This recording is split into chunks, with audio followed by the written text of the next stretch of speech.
Desde pequeños hemos escuchado hablar sobre los pecados capitales, pero ¿sabemos qué son? ¿A qué se refieren? ¿Se pueden ver solo desde el aspecto moral o tienen alguna influencia en nuestras relaciones humanas?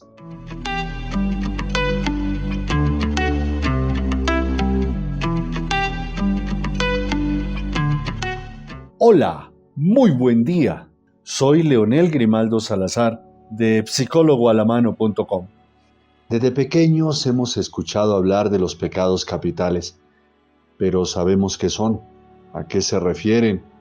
¿Solo se pueden observar y estudiar desde el aspecto moral o tienen alguna influencia en nuestras relaciones humanas? Quiero comenzar esta serie sobre los pecados capitales y su relación con la psicoterapia porque una persona que escucha muy atentamente estos audios me lo ha solicitado. Investigando, he encontrado que muchas personas han querido trabajar la relación entre lo que la escolástica medieval, es decir, los pensadores de la Edad Media, definen como pecado capital y lo que actualmente la psiquiatría entiende como trastornos de personalidad. No quiero decir que las miradas sean iguales, pero algunos estudiosos encuentran ciertas similitudes.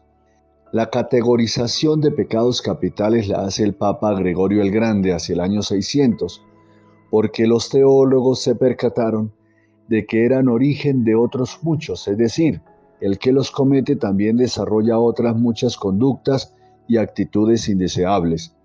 De la misma forma que lo que hoy llamamos trastornos de personalidad tienen unos límites imprecisos, porque suelen coexistir en un mismo individuo rasgos disfuncionales que pertenecen simultáneamente a varios de ellos.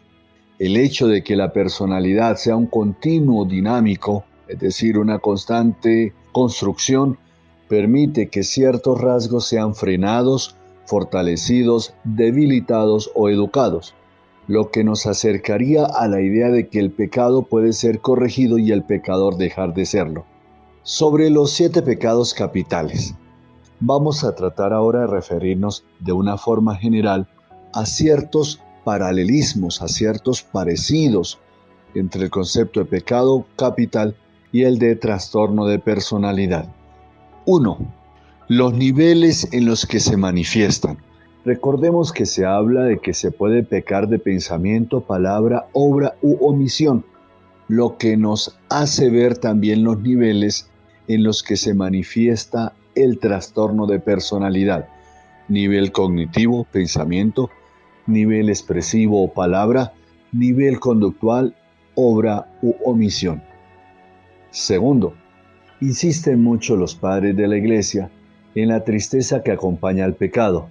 Asimismo, el trastorno de personalidad causa al individuo un malestar vital, un sentimiento de vacío e infelicidad para cuyo origen se ofrecen explicaciones desde diferentes corrientes psicológicas.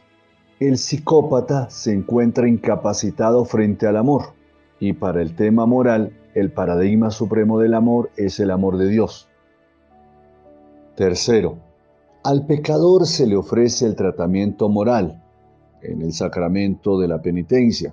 El tratamiento del trastorno de personalidad se enfoca desde la psicoterapia, especialmente desde el planteamiento cognitivo-conductual, que sugiere al sujeto que analice sus patrones de conducta, conozca el patrón predominante de ésta y sus respuestas y los modifique acercándose a pautas más sanas de reacción. 4. El pecador está imposibilitado para desarrollar su existencia conforme a un plan armonioso y en paz, porque se aparta del plan de Dios. Igualmente, el sujeto afectado de un trastorno de personalidad presenta un patrón desadaptativo que le impide vivir en paz y armonía con su entorno afectivo y social, siendo incapaz de asumir la experiencia de la angustia existencial y del ser relativamente a la muerte, al faltarle el contacto con Dios, sentido último de la vida.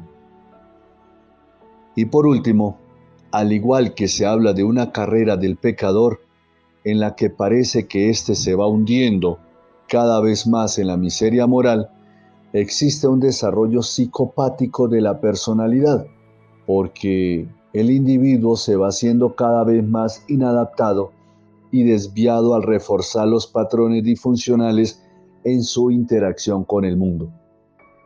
Así, como resumen, podemos tener lo siguiente.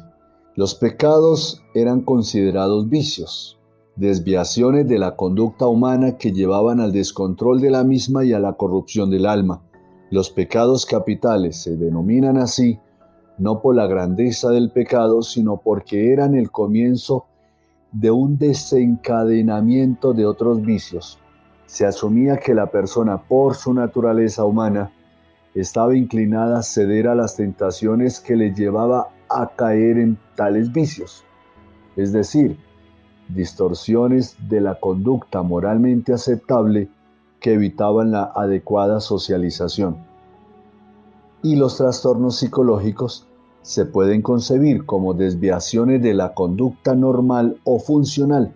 No quiero dar a entender con esto que estoy comparando el término pecado en lo moral con trastorno en la psicología, en la psicoterapia, sino que ver las posibles relaciones entre ellos y ver además que se podría tocar el tema de pecados capitales relacionado con la psicoterapia.